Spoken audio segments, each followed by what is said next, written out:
I recently finished playing Batman Arkham Origins on the Xbox 360. Batman Arkham Origins. This game was not developed by Rocksteady like the other Arkham games. It was actually developed by WB Games. And it sort of shows. I mean, it definitely feels like all those other Batman Arkham games.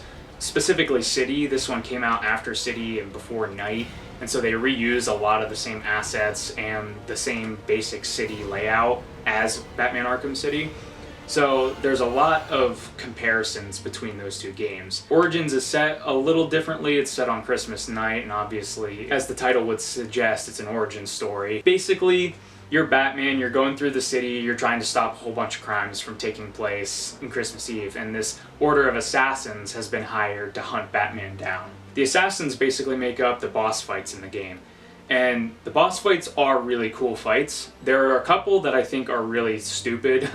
For one, the Deathstroke fight is really annoying, and it happens really early on in the game. It just takes a lot of focus on countering and not beating people up, which is what you want to do in a Batman game. And every time you start beating up Deathstroke, he just counters you and basically does a big chunk of your health and damage. I don't know why they decided to have this boss so early in the game, because it really almost turned me off immediately. I was not having an enjoyable time. I had to restart it 10, 11, 12 times to be able to finally just focus and get all the counters down. And the fight goes on for a really long time. That's the other thing. A lot of the fights are typically paced pretty well. This one just kept going and going and going because you're basically just doing chip damage on his health bar. So that was a really annoying boss fight. But for the most part, the rest of the bosses are fine.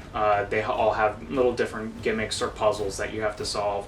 And they are all interesting Batman villains that we haven't really seen in other games since.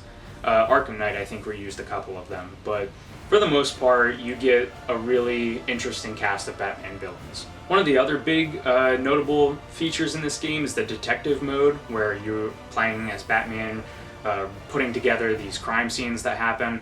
Those are really cool, and it's not very hard. You're not going to miss out on a whole lot. The game is pretty good about showing you each clue that you need in order to progress through the game.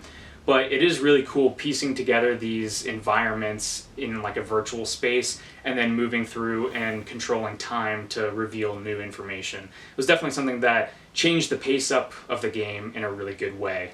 And in terms of the general Batman gameplay, I mean, there's not really a whole lot to say. If you've played Arkham Asylum or Arkham City, you'll be right at home in Arkham Origins. It's just more of what's good about those combat systems. More enemies, more variety in enemy types, making you have to decide and switch up your gameplay tactics in order to take out a big group of enemies. The stealth gameplay is still there when you're swinging from gargoyle head to gargoyle head, roping people up, or you could go in and just beat up a whole bunch of people and drop a smoke grenade and get out of there fast. It's fun gameplay, and none of the Arkham games are bad when it comes to gameplay.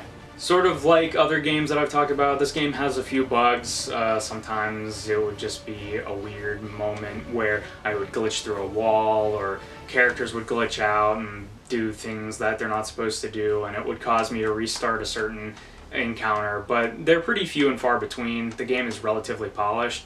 It seems a little bit more unpolished than Arkham Origins or Arkham City, but it's been a while since I've played it, so I can't really say whether or not that's true or not. It was just something that sort of stood out to me while I was playing. It felt close enough to Arkham City, but it still felt a little bit more rushed than any of the Rocksteady games have felt.